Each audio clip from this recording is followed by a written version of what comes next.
আসসালামু আলাইকুম প্রিয় শিক্ষার্থীরা, তোমাদের স্বাগত জানাই তৌহিদ একাডেমিতে।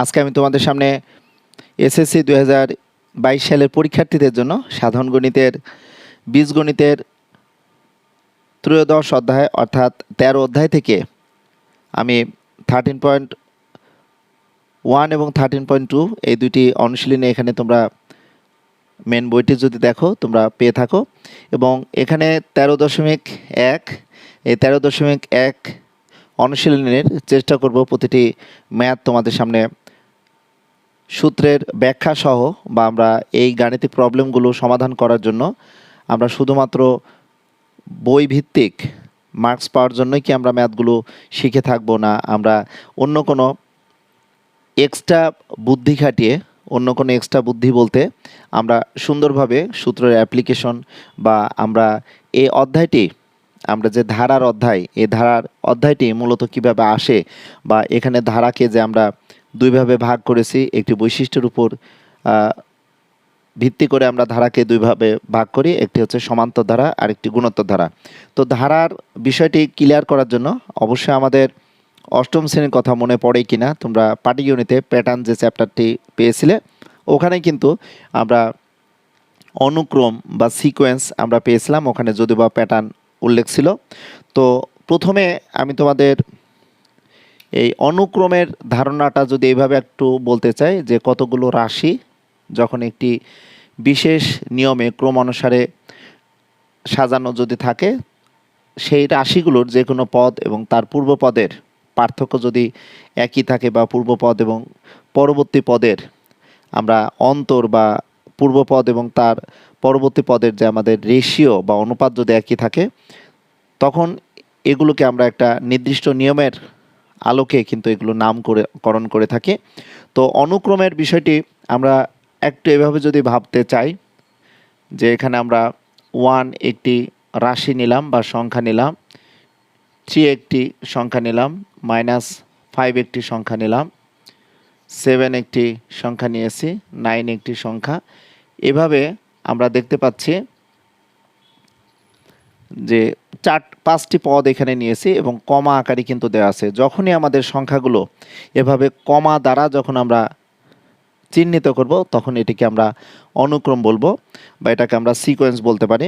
তো অনেক সময় তোমরা তোমাদের মেন বইটি যদি দেখো, এখানে যে ধারা সসীম ধারার কথা বলা হয়েছে, সসীম ধারা থেকে যদি তোমরা একটু দেখতে চাও যে আমরা এই ধারাটিকে এই অনুক্রমটিকে যখনই আমরা প্লাস চিহ্ন দ্বারা সংযুক্ত করছি তখন কিন্তু এটা কিন্তু আমাদের হয়ে যাচ্ছে কিন্তু ধারা বা আমরা সিরিজ বলতে পারবো, আর পূর্বেরটা আমরা বলবো অনুক্রম বা আমরা এটাকে সিকোয়েন্স বলবো, আর ধারা বা এটাকে আমরা সিরিজ বলতে পারবো। তো এমন হতে পারে যে কিছু ধারা হয়তো এমন হলো যে 2, 4, 6, 8, 10 হতে পারে।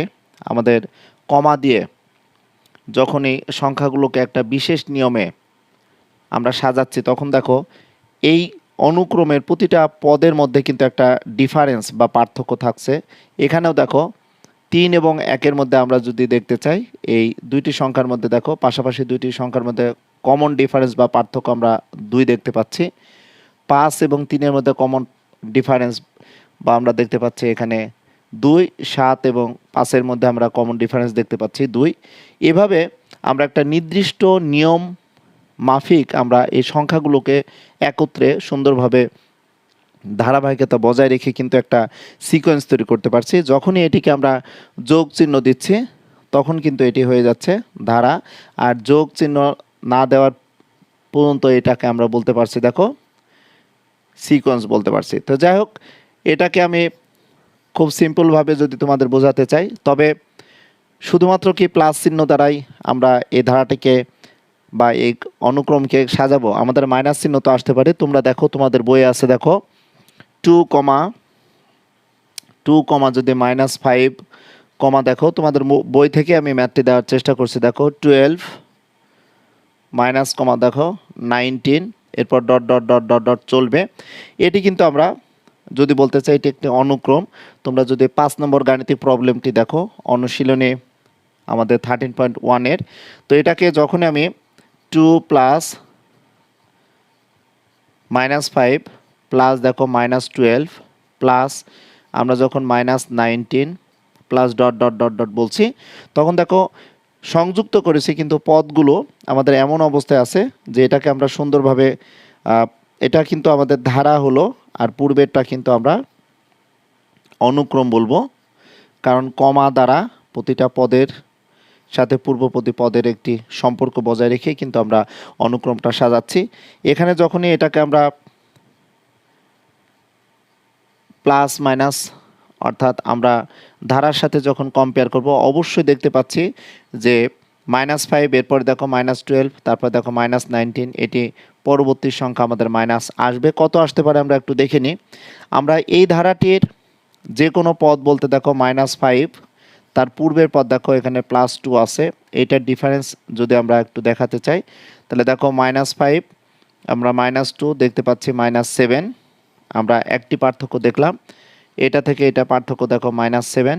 আবার যদি আমরা -12 থেকে তার পূর্বের আমরা পদ এখানে আছে দেখো -7, এটা যদি ক্যালকুলেশন করি তাহলে দেখো এটা আমরা পাচ্ছি দেখো -7, এখানেও কিন্তু আমরা কমন ডিফারেন্স দেখো -7 পাচ্ছি।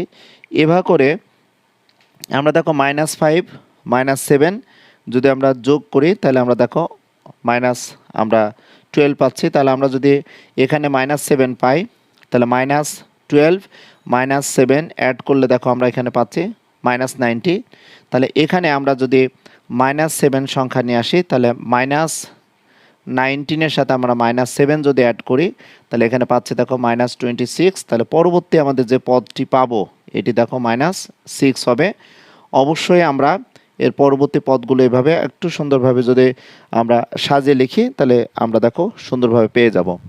তো প্রিয় শিক্ষার্থীরা, তোমরা এই 13.1 অনুশীলনীটি যদি দেখো প্রথম থেকে সুন্দরভাবে আমরা একটি অনুক্রম পাচ্ছি। এই অনুক্রম থেকে যখন আমরা ধারায় কনভার্ট করছি তখন এই ধারার আমাদের যে কোনো তম পদ বা জেনারেল টার্ম আমরা কীভাবে পাবো, বা কোনো একটি অনুক্রম যদি থাকে এই অনুক্রমের আমাদের জেনারেল টার্ম যদি বলতে চাই আমরা কীভাবে পাবো।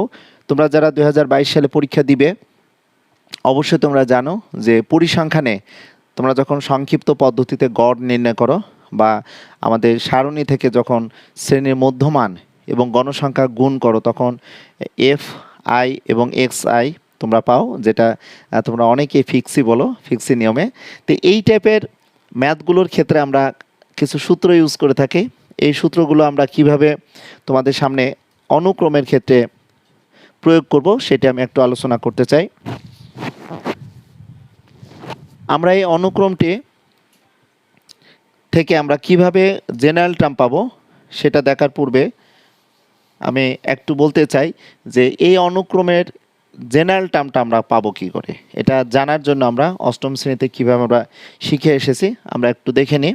অষ্টম শ্রেণীতে অর্থাৎ কোনো একটি অনুক্রমে জেনারেল টার্ম অবশ্যই আমরা শিখেছি যে প্রথম পদ যোগ যদি কতম রাশি বলে বীজগণিতিক রাশি বা এনতম রাশি বলা হয় তাহলে সেই ক্ষেত্রে আমরা কিভাবে এই রাশিটির মান আমরা পাবো একটু দেখে নিই। তাহলে প্রথম যে অনুক্রমটি এই অনুক্রমের আমরা সাধারণ পদ আমরা কীভাবে পাবো। প্রথম অনুক্রমে দেখো সাধারণ আমরা পদ যেটাকে আমরা জেনারেল টার্ম বলতে পারবো। তাহলে প্রথম পদ আমরা যদি এটাকে এ বলি আর এখানে এনতম পদ সাধারণ পদ বা আমরা এখানে এনতম পদ বলতে পারবো, একটু দেখে নিই।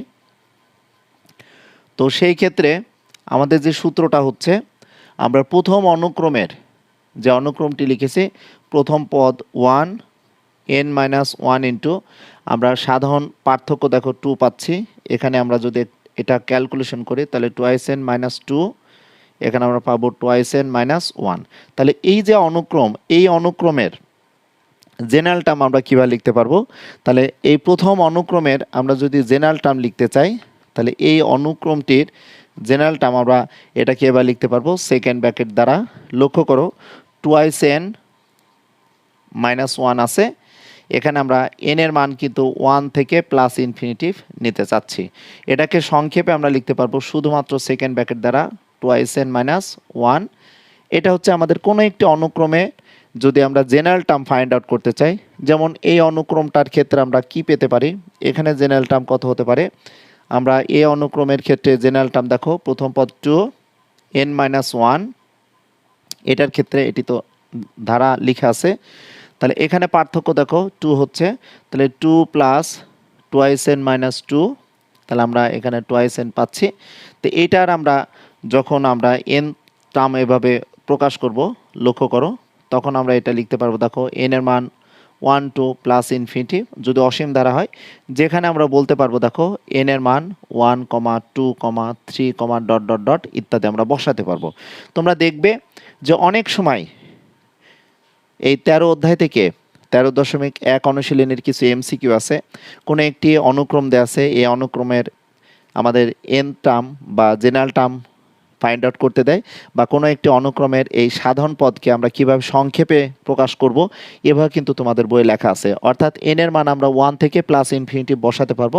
তবে অনুক্রম আলোচনা করার প্রথমেই আমি তোমাদের বলেছিলাম যে আমরা অনুক্রমকে বৈশিষ্ট্যের উপর ভিত্তি করে আমরা দুই ধরনের অনুক্রম বলতে পারবো, একটি সমান্তর অনুক্রম আর একটি হচ্ছে গুণোত্তর অনুক্রম। আবার যখন পদ সংখ্যা থাকবে তখন পদ সংখ্যার উপর ডিপেন্ড করে অনুক্রমকে আমরা সসীম অনুক্রম বলতে পারবো এবং আরেকটিকে অসীম অনুক্রম বলতে পারবো। তো এখানে দেখো n এর মান 1 থেকে প্লাস ইনফিনিটিভ, এটি অসীম আমরা অনুক্রমের ক্ষেত্রে এটি ইউজ করতে পারবো, যখন কোনো আমাদের পদ সংখ্যা উল্লেখ করবে না, কত থেকে শুরু হয়েছে, n এর মান 1 থেকে প্লাস ইনফিনিটিভ আছে, এটি কিন্তু আমাদের বুঝে নিতে হবে। সো তোমরা যখন 13.1 অনুশীলনী শুরু থেকে তোমরা ম্যাথগুলো শুরু করবে বা সূত্রগুলো কিভাবে আসবে, এগুলো যদি খুব সুন্দরভাবে জানো, ইন ফিউচারে তোমরা যখন ইন্টারে পড়াশোনা করবে, যখন তোমাদের এই ধারাগুলো থাকবে, বা ম্যাথমেটিক্সে অনার্স মাস্টার্স যখন তোমরা অনার্সে পড়াশোনা করবে, তখন তোমরা বুঝতে পারবে যে এসএসসি লেভেলের এই ধারাগুলো বা ক্লাস 8 থেকে প্যাটার্নের যে ম্যাথগুলো ছিল 9-10-এ উঠেই কিন্তু আমরা ধারা পাচ্ছি। উচ্চতর গণিতে তোমরা সপ্তম অধ্যায়ে অবশ্যই জানো সায়েন্সের স্টুডেন্টরা, যে ওখানে অসীম অনন্ত গুণোত্তর ধারা, ওখানে কিন্তু দেখো বাস্তব সংখ্যা, এখানে মূলদীয় ভগ্নাংশের ব্যাপারটি চলে আসে। তো আমি তোমাদের বলেছি যে পরিসংখ্যানে আমরা যেমন শ্রেণী, মধ্যবিন্দু এবং গণসংখ্যা আমরা সামেশন তৈরি করি, তখন আমরা লিখি সামেশন অফ এফ.আই. এক্স.আই. এটাকে আমরা সুন্দরভাবে কীভাবে লিখতে পারি, এটাকে সুন্দরভাবে লিখতে পারি সামেশন অফ, দেখো এন আয়ের মান, এখানে আয়ের মান 1 2 আমরা কে বলতে পারি, তখন আমরা এফ.আই. এক্স.আই. লিখেছি। আমরা কিন্তু পরিসংখ্যানের ক্ষেত্রে যখন শ্রেণী, মধ্যমান এবং গণসংখ্যা গুণ করে সমষ্টি নির্ণয় করেছি, তখন কিন্তু এভাবে আমরা উল্লেখ করতাম। ঠিক তেমনই আমরা অনুক্রমের ক্ষেত্রে কিন্তু আমরা যখন কোনো অনুক্রমের জেনারেল টার্মকে যখন আমরা রিপ্রেজেন্ট করব, তখন সমান্তর অনুক্রম হলে আমরা n-তম পদটি আমরা ফাইন্ড আউট করব, করে আমরা n এর মান 1 থেকে প্লাস ইনফিনিটিভ এখানে দিয়ে দেব। তো তোমাদের একটু অনুরোধ করব প্রিয় শিক্ষার্থীরা, তোমরা এই ক্লাসটি এই মুহূর্তে এই ক্লাসের সাথে সংযুক্ত যারা আছো তাদের সকলকে ধন্যবাদ জানাবো। আমি জানি অনেক শিক্ষার্থীরা এই ক্লাসটিতে সুন্দরভাবে সংযুক্ত হয়েছো, এবং তোমাদের বন্ধুদের একটু জানিয়ে দাও যে তৌহিদ একাডেমি ফেসবুক পেজে আমি এই টাইপের ক্লাসগুলো তোমাদের সামনে আমি একটু আপলোড করার চেষ্টা করছি, এবং তোমরা তোমাদের বন্ধুদের মাঝে এই ক্লাসটি যদি একটু শেয়ার করে দাও, তাহলে তোমাদের বন্ধুরা এই ক্লাসটি দেখার বা এই ক্লাসটি সম্পন্ন করার সুযোগ পাবে। আমি তোমাদের সামনে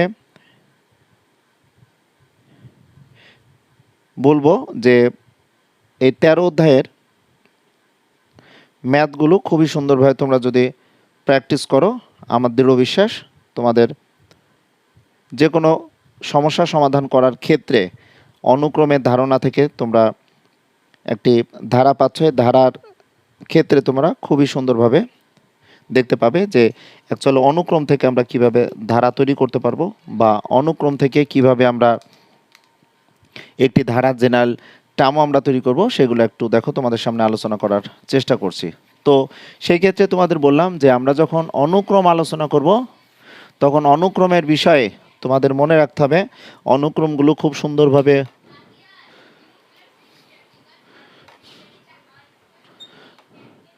অনুক্রমগুলো খুব সুন্দরভাবে তোমরা যদি একটু দেখো, এই অনুক্রমের জেনারেল টার্মটা আমরা কীভাবে লিখব সেটা একটা দেখার বিষয় আছে। আমরা তাহলে অনুক্রমের যে কোনো জেনারেল টার্মটা আমি তোমাদের সামনে দেখানোর চেষ্টা করলাম, আর কোনো একটি অনুক্রম কখন আমাদের ধারায় রূপান্তর হবে সেটি তোমাদের সামনে আমি একটু আলোচনা করার চেষ্টা করেছি। এখন আসো দেখো, আমি যদি এখন এই অনুক্রম থেকে ধারাতে যদি কনভার্ট করি এবং কোনো একটি ধারার এনতম পদ আমরা কীভাবে নির্ণয় করব, তবে এই ধারাকে আমরা বৈশিষ্ট্যের উপর ডিপেন্ড করে আমরা দুই ধরনের ধারা বলছি। একটু খেয়াল করো, যে ধারাকে আমরা বলছি বৈশিষ্ট্যের উপর আমরা বলছি, এক নম্বরে আমরা বলছি দেখো, আমরা এটা বলছি বৈশিষ্ট্যের উপর সমান্তর ধারা, এবং আরেকটি হচ্ছে গুণোত্তর ধারা। তোমরা অনেকে হয়তো চিন্তা করতে পারো যে স্যার আপনি ম্যাথগুলো শুরু করছেন না কেন। আমি 13.1 এই অনুশীলনীটি পার্ট 1-এ শুরু থেকে কিছু বেসিক সূত্র সহ আলোচনা করে তারপর ম্যাথগুলো যখন কমপ্লিট করব তখন তোমরা অবশ্যই বুঝতে পারবে যে ম্যাথের ক্ষেত্রে তোমাদের সূত্রগুলো কতটুকু জানার প্রয়োজন আছে। তাহলে এটি আমরা বৈশিষ্ট্যের উপর আমরা ডিপেন্ড করে ধারাকে দুইভাবে ভাগ করছে, একটি সমান্তর ধারা আর একটি গুণোত্তর ধারা। আর এখানে আমরা পদ সংখ্যা উপর ডিপেন্ড করে আমরা বলতে পারবো কি, দেখো পদ সংখ্যার উপর ডিপেন্ড করে আমরা বলতে পারবো সসীম ধারা। এখানে সসীম ধারা বলতে সমান্তর সসীম ধারা হতে পারে, গুণোত্তর সসীম ধারা হতে পারে। এই সসীম ধারাকে আমরা আবার বলতে পারি সমান্তর বা সসীম গুণোত্তর ধারা, সমান্তর সসীম ধারা আমরা বলতে পারবো। আর একটি বলতে পারবো দেখো গুণোত্তর সসীম ধারা, গুণোত্তর আমরা সসীম ধারা বলতে পারবো। আর পদ সংখ্যার উপর ডিপেন্ড করে আমরা যেটা পাচ্ছি দেখো অসীম ধারা, যেটা উচ্চতর গণিতে তোমরা বারবার পেয়েছো দেখো। তো অসীম ধারাকে আমরা যদি দেখি, এটাও আমরা সমান্তর অসীম ধারার ক্ষেত্রে আমরা বলতে পারবো, আবার হচ্ছে গুণোত্তর অসীম ধারা আমরা বলতে পারবো। তবে অসীম ধারার ক্ষেত্রে আমরা উচ্চতর গণিতে দেখেছি যে অসীমতক সমষ্টি, সেটিও তোমাদের যখন আমি উচ্চতর গণিতের ক্লাসগুলো আপলোড করব অবশ্যই সুন্দরভাবে তোমরা বুঝতে পারবে। তাহলে এই যে ধারাকে আমি বৈশিষ্ট্যের উপর দুই ধরনের প্রকাশ করছি, একটি সমান্তর ধারা আর একটি গুণোত্তর ধারা। আর পদ সংখ্যার উপর ডিপেন্ড করে সসীম ধারা এবং অসীম ধারা বলছি। আবার সসীম ধারার মধ্যে আমরা বলছি সমান্তর সসীম ধারা বা শান্ত ধারা, আমরা সমান্তর শান্ত ধারা বলবো। আরেকটি হচ্ছে গুণোত্তর সসীম ধারা। আবার অসীম ধারার ক্ষেত্রে সমান্তর অসীম ধারা, আবার গুণোত্তর অসীম ধারা। এখন তোমাদের কাছে অনেকের প্রশ্ন হতে পারে যে 2022 সালে পরীক্ষার্থীদের এই সাধারণ গণিতে তোমরা জানো যে দ্বিতীয় অধ্যায়, তৃতীয় অধ্যায় এবং চতুর্থ অধ্যায় সহ তোমাদের এই 13 অধ্যায়ের যে ম্যাথ আছে, এখানে 4টে অধ্যায় থেকে তোমাদের এই সংক্ষিপ্ত সিলেবাসে 3টে সৃজনশীল প্রশ্ন থাকবে। তবে এই করোনা পরিস্থিতিতে আমরা জানি না মহান সৃষ্টিকর্তা রাব্বুল আলামিন আমাদের জন্য কি ভাগ্যে লিখে রেখেছেন, আমাদের জীবন এবং আমাদের লাইফ কিভাবে অতিবাহিত হবে, প্রতিটা দিন প্রতিটা ক্ষণ আমরা সেই কামনাই করি, সেই চিন্তায় আমরা থাকি। সো তোমরা অনেক শিক্ষার্থীরা আছো, যে সকল শিক্ষার্থীরা তোমরা এখনও পড়াশোনা করছো বা বিভিন্ন চ্যানেল বলো, তোমাদের শিক্ষা প্রতিষ্ঠানের শিক্ষক মণ্ডলীদের উপদেশ যদি বলি বা পরামর্শ বলো, বা তোমাদের প্রত্যেকের ঘরে ঘরে যে সকল শিক্ষার্থীরা রয়েছে তাদের বাবা মার নির্দেশনা মতে তোমরা পড়াশোনা করছো। সর্বোপরি আমাদের আর্থিক ব্যাপারটিও কিন্তু বিবেচ্য বিষয় হয়ে থাকে। এই জন্য আমি তৌহিদা স্যার, তোমরা অনেকে জানো তৌহিদা একাডেমি ইউটিউব চ্যানেল বা তৌহিদা একাডেমি ফেসবুক পেজে সবসময় ক্লাস আপলোড করে থাকি, এবং তোমাদের জন্য আমি চেষ্টা করব সুস্থ থেকে ক্লাসের আগে আমি যে সময়টা পাবো সেই সময় তোমাদের সামনে এরকম ফেসবুক লাইভে এসে কোনো একটি চ্যাপ্টারের শুরু থেকে শেষ পর্যন্ত ধারাবাহিকভাবে আমি ম্যাথগুলো আপলোড করার চেষ্টা করব। তবে বলবো এই ক্লাসগুলো আমি তৌহিদা একাডেমি ইউটিউব চ্যানেলে আগেও ফেসবুক লাইভ এর মাধ্যমে না নিয়ে আমি সরাসরি ইউটিউব চ্যানেলে আলাদাভাবে ভিডিও করে আপলোড করেছি। ওখানেও যদি তোমরা যাও সেই ক্ষেত্রে এই ক্লাসটি আবার হয়তো সুন্দরভাবে দেখলে ওই ক্লাসের মাধ্যমে আবার তোমরা বুঝতে পারবে যে আমি যে সিকোয়েন্সে ক্লাসগুলো নিয়েছি তোমাদের অনেক উপকার হবে। এবং তৌহিদ একাডেমি ইউটিউব চ্যানেলে গেলে তোমরা এই 13 অধ্যায় অর্থাৎ বীজগণিতে অধ্যায় 13 যদি তোমরা দেখো, ওখানে অবশ্যই অনেকগুলো ম্যাথ বা ওখানে অনেকগুলো সূত্রের আমি কিন্তু প্রতিপাদন করেছি, তোমরা দেখে নিতে পারো। তো যাই হোক, এখন আসো, আমি এখন এই সমান্তর ধারা তোমাদের পদের উপর বা পদ সংখ্যার উপর ডিপেন্ড করে যদি আমি বলতে চাই, তো সসীম সমান্তর ধারার ক্ষেত্রে আমরা এখন যে সূত্রটা তোমাদের সামনে একটু প্রতিপাদন করব সেটি একটি দেখে নাও। আমি যদি তোমাদের বলতে চাই যে 5 প্লাস 9 প্লাস 13 প্লাস 17, দেখো তোমরা নিঃসন্দেহে বুঝতে পারছো এই ধারার প্রথম পদটি কত। দেখো ধারার প্রথম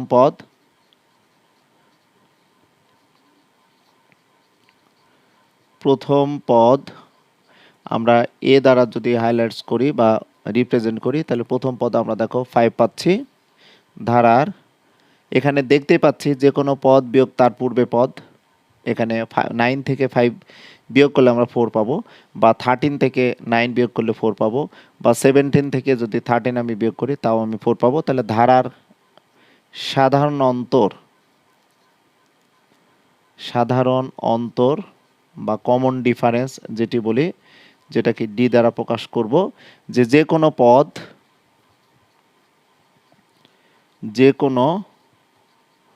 পদ বিয়োগ তার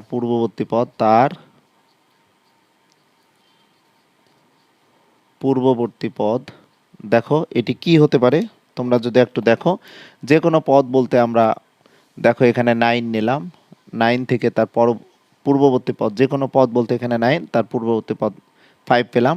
আবার দেখো এখানে 13 মাইনাস 9, আমরা সব সময় আমরা একটি পার্থক্য পাচ্ছি, দেখো 4। তো আমরা অনেক শিক্ষার্থীরা একটি পার্থক্য দেখায়, তবে আমি অনুরোধ করব মিনিমাম তোমরা 2টি পার্থক্য দেখাবে। সমান্তর ধারা যেটি হবে সেই ক্ষেত্রে তোমাদের উচিত হবে যে 2টি পার্থক্য তোমরা দেখাবে, নইলে আমাদের ধারার তৃতীয়, চতুর্থ বা পঞ্চম পদটি কী হবে এটি তো আমরা অ্যাকচুয়ালি জানি না।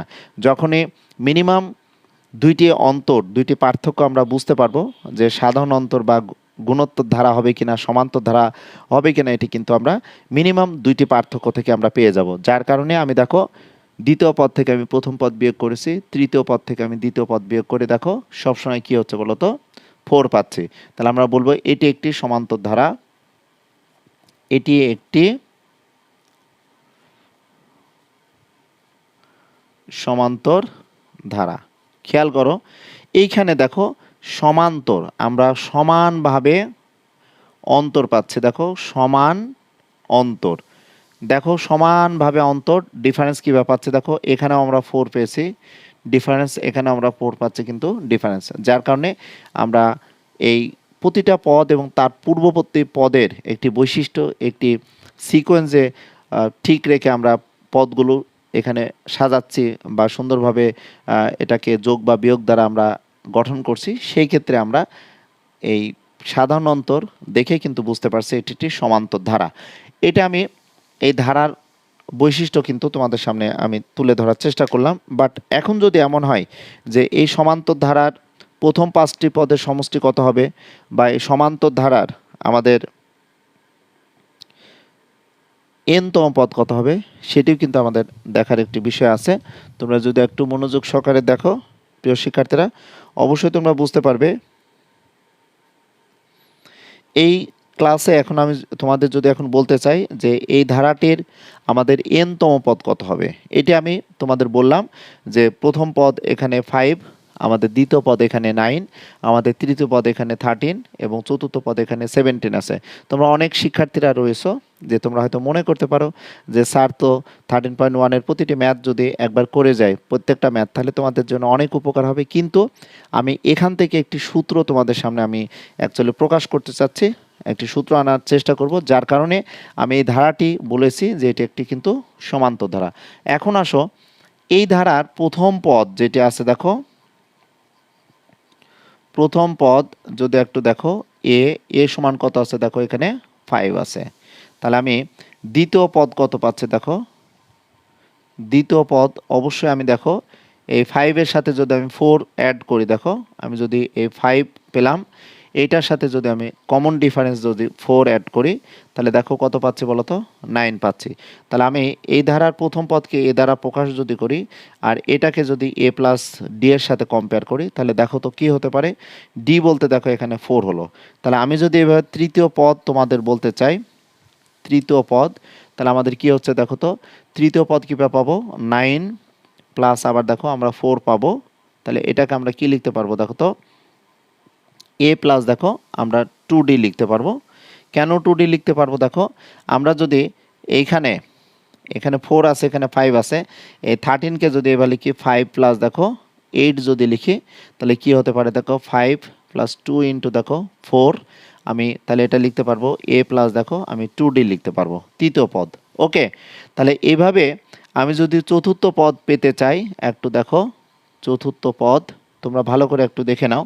চতুর্থ পদ আমরা কত পাবো দেখো, এখানে 1 2 3 4, তাহলে 17 পাচ্ছি। তাহলে 17-এর ক্ষেত্রে আমরা কীভাবে লিখতে পারি, আমরা এ বলতে এখানে 5 ঠিক রাখবো। তাহলে এখানে কত হতে পারে বলো তো, এখানে অবশ্যই কত হবে, 12 হবে। তাহলে আমরা 5 প্লাস দেখো আমরা কি লিখতে পারি, এখানে 4 আছে আমাদের কি আছে বলো তো, সাধারণ অন্তর। তাহলে এখানে আমরা লিখতে পারবো দেখো 4 ইন্টু 3, তাহলে এটাকে আমরা লিখতে পারবো দেখো এ প্লাস কত বলো তো, আমরা 3d লিখতে পারবো। অর্থাৎ এটাকে যদি একটু সাজিয়ে লিখি 5 প্লাস 3 ইন্টু দেখো 4, তাহলে এটা আমরা লিখতে পারবো দেখো এ প্লাস 3d। এটা আমি কেন লিখলাম, কোনো একটি সমান্তর ধারার অ্যাকচুয়ালি বেসিক যে ফর্ম, আমাদের কোনো সমান্তর ধারার যে আমাদের ফর্মুলাটা আমরা পাবো, এখানে আমাদের প্রথম পদে আমরা সাধারণত যদি ডি বলে থাকে তাহলে সমান্তর ধারাকে আমরা কিভাবে প্রকাশ করতে পারবো দেখো। তাহলে সমান্তর ধারাকে আমরা যেভাবে প্রকাশ করতে পারবো, তোমরা যদি একটু মনোযোগ সহকারে একটু দেখো তাহলে বুঝতে পারবে। লক্ষ্য করো, আমি এই প্রথম পদকে দেখো এ দ্বারা প্রকাশ করেছি, লক্ষ্য করবা। দ্বিতীয় পদকে দেখো এ প্লাস ডি দ্বারা প্রকাশ করেছি। দেখো তৃতীয় পদকে আমরা এ প্লাস 2d দ্বারা প্রকাশ করেছি। লক্ষ্য করো চতুর্থ পদকে কিন্তু দেখো এ প্লাস 3d দ্বারা আমরা প্রকাশ করলাম। তাহলে আমাদের এই ধারাটার আমরা n-তম পদ কত হতে পারে একটু যদি বলতে চাই, এই ধারাটির n-তম পদ আমরা কত পাবো। আমরা প্রথম পদ এখানে পেয়েছি দেখো এ, দ্বিতীয় পদ পেয়েছি এ প্লাস ডি, তৃতীয় পদ পেয়েছে দেখো এ প্লাস 2d, আমরা চতুর্থ পদ পেয়েছি দেখো এ প্লাস কত 4d। এভাবে আমরা পঞ্চম পদ, ষষ্ঠ পদ বা সপ্তম পদ যে কোনো পদ পাবো, বাট n-তম পদ আমরা কীভাবে পাবো। অর্থাৎ কোনো একটি সমান্তর ধারার আমরা যদি বলতে চাই প্রথম পদ যদি আমাদের এ এবং সাধারণ অন্তর যদি আমাদের ডি দেওয়া থাকে, তাহলে আমরা সমান্তর ধারার আমরা যে কথাটি লিখতে পারবো যে কোনো সমান্তর ধারার প্রথম পদ এ এবং সাধারণ অন্তর ডি হলে ইহার n-তম পদ আমরা কীভাবে পাবো দেখো, n-তম পদ আমরা জানি এ প্লাস n মাইনাস 1 ইন্টু যে ডি। এই যে n-তম পদের সূত্রটা আমরা কিভাবে পাবো সেটা এখন তোমাদের সামনে আমি আলোচনা করার চেষ্টা করব।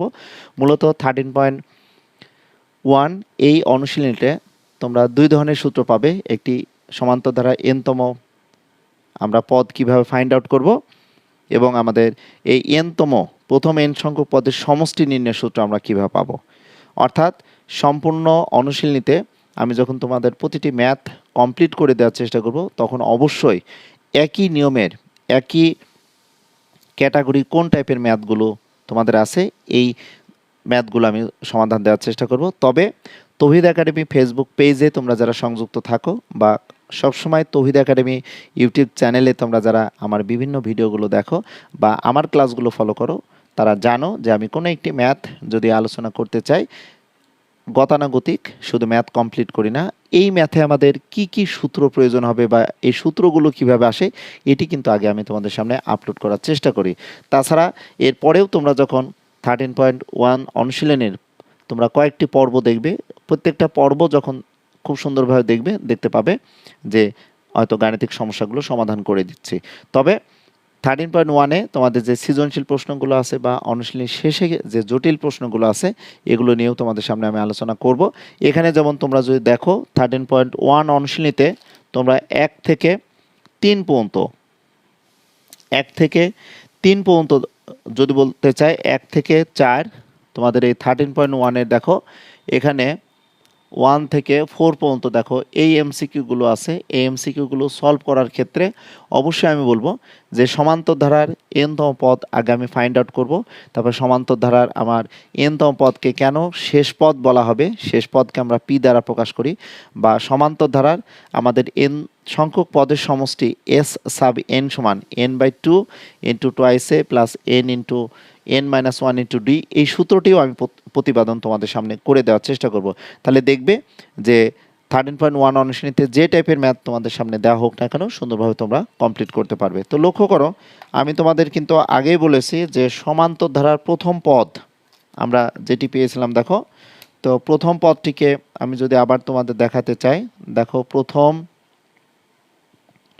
পদ দেখো এ, আমরা দ্বিতীয় পদ কি লিখেছি দেখো, দ্বিতীয় পদ আমরা লিখছি দেখো এ প্লাস ডি, আমরা তৃতীয় পদ আমরা লিখেছি দেখো, তৃতীয় পদ আমরা লিখলাম এ প্লাস টোয়াইস ডি। তো এই যে এ প্লাস ডি, এ প্লাস টোয়াইস ডি কীভাবে আসছে, এই যে সূত্রগুলো, এটা আমি এখন তোমাদের সামনে আলোচনা করার চেষ্টা করব। তো দেখো এ বলতে অবশ্যই আমি লিখতে পারবো এ প্লাস, দেখো এখানে কি আছে বলো তো, প্রথম পদ, বি কেয়ারফুল, তাহলে এন এর স্থলে আমি 1 বসাবো, যেহেতু দেখো এ প্লাস n-1 ইন্টু ডি এই সূত্রটি আমি প্রতিপাদন করছি, তাহলে 1-1 ইন্টু দেখো ডি বসাবো। লক্ষ্য করো এন এর স্থলে যখন আমি 1 বসিয়েছি দেখো তখন হচ্ছে প্রথম পদ, আমি যখন এন এর স্থলে 2 বসাবো তাহলে এই যে পদটা আসছে এ প্লাস ডি যে আসছে দেখো এ প্লাস ডি, তাহলে আমি লিখবো এ প্লাস, লক্ষ্য করো 2-1 ইন্টু দেখো ডি বসাবো। এখানে এন এর স্থলে 2 বসাচ্ছি, সো আমাদের এখানে দ্বিতীয় পদ দেখো, দ্বিতীয় পদ বলতে এ প্লাস ডি, অর্থাৎ এ প্লাস ডি সমান পাচ্ছি এ প্লাস 2-1 আমরা ক্যালকুলেশন করলে শুধু 1 পাবো, তাহলে ডি পাচ্ছি এ প্লাস ডি। এবার যদি আমরা তৃতীয় পদ দেখি, এখানে তৃতীয় পদ আছে, তাহলে এখানে কত হয় বলো তো, এন এর স্থলে 3 হবে, 3-1 ইন্টু ডি, তাহলে আমরা এ প্লাস 2ডিকে দেখো আমরা এভাবে লিখতে পারবো। এভাবে যদি আমরা চতুর্থ পদ, পঞ্চম পদ যদি পেতে চাই তাহলে আমরা কি পেতে পারি একটু দেখে নিই। আমরা আরও অনেকগুলো পদ এখানে যে লিখেছি এই পদগুলো আমরা কিভাবে পাবো দেখো, বুঝতে পারবা।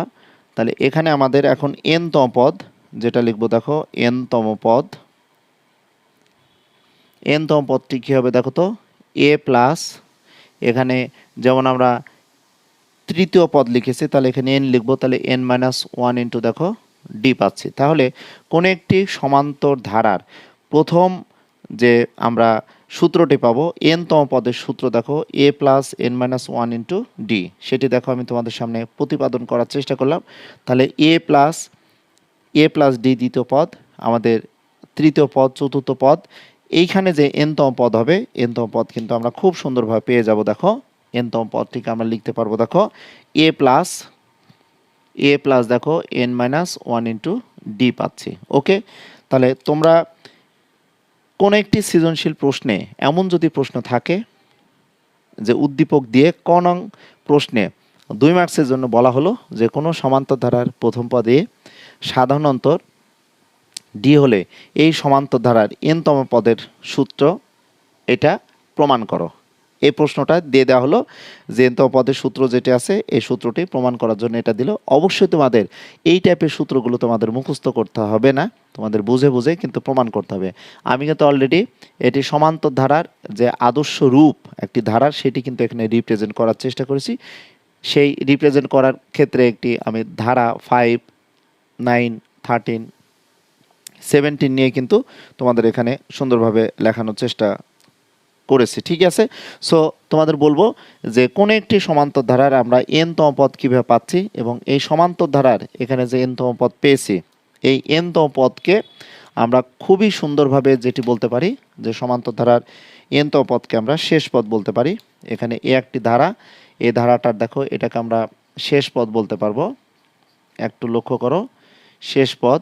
তো শেষ পদকে আমরা পি দ্বারা প্রকাশ করতে পারি। তাহলে কোনো একটি সমান্তর ধারার আমরা শেষ পদকে কিন্তু আমরা বলতে পারবো, দেখো পি বলতে পারবো। তাহলে আমরা ফাইনালি বলতে পারবো, দেখো এনতম পদ সমান্তর ধারা সমান আমরা বলতে পারবো, দেখো শেষ পদ। অবশ্যই এটাকে কম্পেয়ার করে বলতে পারবো। তাহলে এটাকে আমরা বলবো শেষতম পদকে আমরা পি দ্বারা প্রকাশ করছি। তাহলে কোনো একটি সমান্তর ধারার আমরা এটাকে এভাবে লিখে এটাকে আমরা পি দ্বারা প্রকাশ করতে পারবো। ওকে, তাহলে আমাদের মনে রাখতে হবে সমান্তর ধারার এনতম পদ মানে আমাদের পি। কারণ আমি যখন সমষ্টির সূত্র তোমাদের প্রমাণ করব তখন কিন্তু কোনো একটি সমান্তর ধারার আমাদের শেষ পদ সমান এনতম পদ কেন লাগবে তোমাদের বলবো। যে তোমরা 13.1 অনুশীলনীতে যদি দেখো তোমাদের কিছু গাণিতিক প্রবলেম আছে, এই গাণিতিক প্রবলেমগুলো সমাধান করার ক্ষেত্রে অবশ্যই আমাদের কোনো সমান্তর ধারার শেষ পদ পি সমান যে আমাদের এনতম পদ এটি লাগবে। কারণ আমাদের শেষতম পদ যদি জানা থাকে কোনো একটি সমান্তর ধারা, এখান থেকে আমরা এন এর মান নির্ণয় করতে পারবো। এন এর মান বলতে আমাদের পদ সংখ্যা। তোমরা যদি একটু দেখো এখানে তোমরা 11 এবং 12 নম্বর দুইটি গাণিতিক প্রবলেম আছে। এই 11 এবং 12 নম্বর দুইটি গাণিতিক প্রবলেমে তোমরা অনেকেই কিন্তু অনেক সময় পরীক্ষার হলে যে কিন্তু ভুলে যাও যে তোমরা এন এর মান কীভাবে নির্ণয় করবে। 11 এবং 12 নম্বর তোমরা ম্যাথটি দেখলে বুঝতে পারবে। এখান থেকে আমরা এন এর মান নির্ণয় করতে পারলে এই 11 বা 12 নম্বর ম্যাথের আমরা সমষ্টি নির্ণয় করতে পারবো, যে কোনো পদের মান নির্ণয় করতে পারবো। বা 11 বা 12 নম্বর ম্যাথে আমাদের ডট ডট দিয়ে মাঝখানে আবার অনেকগুলো পদ আছে, এই কয়টি পদ থাকতে পারে এন এর মান আমরা নির্ণয় করার জন্য কিন্তু আমাদের এই সূত্রটি ভালো করে মনে রাখতে হবে। সো প্রিয় শিক্ষার্থী, তোমাদের বলবো আজকে আমি তোমাদের সামনে এই এনতম পদ কোনো সমান্তর ধারার আমরা কিভাবে সূত্রটি পেলাম বা আমাদের কোনো অনুক্রমের জেনারেল টার্মটা আমরা কীভাবে পাবো সেটা আমি আলোচনা করেছি। এর পরবর্তীতে আমি চেষ্টা করব তোমাদের সামনে এই এনতম পদের সমষ্টি, প্রথম এন সংখ্যক পদের সমষ্টির সূত্রটি আলোচনা করব। অর্থাৎ 13.1 অনুশীলনীতে যে টাইপের সূত্রগুলো আছে এগুলো আগে সুন্দরভাবে আলোচনা করে যখন গাণিতিক প্রবলেমগুলো সলভ করে দিব তখন ধীরে সুস্থে তোমাদের তখন বলতে পারবো যে তোমরা এই সূত্রটি দেখো এবং এই সূত্রর আমি তোমাদের অ্যাপ্লাই করছি। এবং তোমরা খুব সুন্দরভাবে যে কাজটি করবে তোমাদের অনুশীলনীর প্রত্যেকটি পেজের কাজগুলো কিন্তু সুন্দরভাবে করবে। এখানে যে কোনো একটি অনুক্রম থাকতে পারে, অনুক্রম থেকে তোমাদের জেনারেল টার্ম ফাইন্ড আউট করতে দিতে পারে, বা কোনো একটি অনুক্রমের জেনারেল টার্ম দেওয়া আছে এই জেনারেল টার্ম থেকে তোমাকে অনুক্রম তৈরি করতে দিতে বলতে পারে। তোমরা যদি একটু দেখো 250 এবং 251 পেজের যে ম্যাথ আছে তোমরা একটু লিখে নিতে পারো। পেজ দেখো 250 এবং 251, এই দুইটি পেজের যে এমসিকিউ বা তোমরা যদি বলো যে সিকিউ এর ক নং প্রশ্নে কিন্তু এই দুইটি পেজ থেকে কিন্তু দেওয়া হয়। অর্থাৎ এমসিকিউতে 250 এবং 251 পেজের অনুক্রম দেওয়া আছে, অনুক্রম থেকে জেনারেল টার্ম ফাইন্ড আউট করতে দেয় বা আমাদের জেনারেল টার্ম দেওয়া আছে আমাদের অনুক্রম নির্ণয় করতে দেয়। এই এমসিকিউগুলো কিন্তু প্রচুর পরিমাণ তোমাদের জানতে হবে। সো আমি পরের লাইভ সেশনে চেষ্টা করব যে পর্ব 2-এ সমান্তর ধারার এনতম পদের সূত্র আমরা আজকে শিখলাম। এই সূত্রর ব্যবহার আমরা যে কোনো সমান্তর ধারার প্রথম এন সংখ্যক পদের সমষ্টি কীভাবে নির্ণয় করব এই সূত্রটি আলোচনা করলে তারপরে আমি ধারাবাহিকভাবে কোন কোন ম্যাথগুলো কোন কোন সূত্রে আমরা অ্যাপ্লাই করব সেগুলো যখন আমি তোমাদের গাণিতিক প্রবলেমগুলো সমাধান করব তখন অটোমেটিকলি বুঝতে পারবে। তবে অনুরোধ করব তোমরা তৌহিদ একাডেমি ফেসবুক পেজে ধারাবাহিকভাবে যদি ক্লাসগুলো করো বা তৌহিদ একাডেমি ইউটিউব চ্যানেলে তোমরা সংযুক্ত থেকো, বা যারা এখনও সাবস্ক্রাইব করো নাই চ্যানেলটি তোমরা সাবস্ক্রাইব করতে পারো। এবং তোমাদের সাথে বলবো যে ম্যাথের ক্লাসগুলো সবসময় আপলোড করার চেষ্টা করব। দেখা হবে পরের কোনো লাইভ সেশনে, সেই প্রত্যাশায় আজকের এই ক্লাসের ইতি টানলাম। আল্লাহ হাফেজ।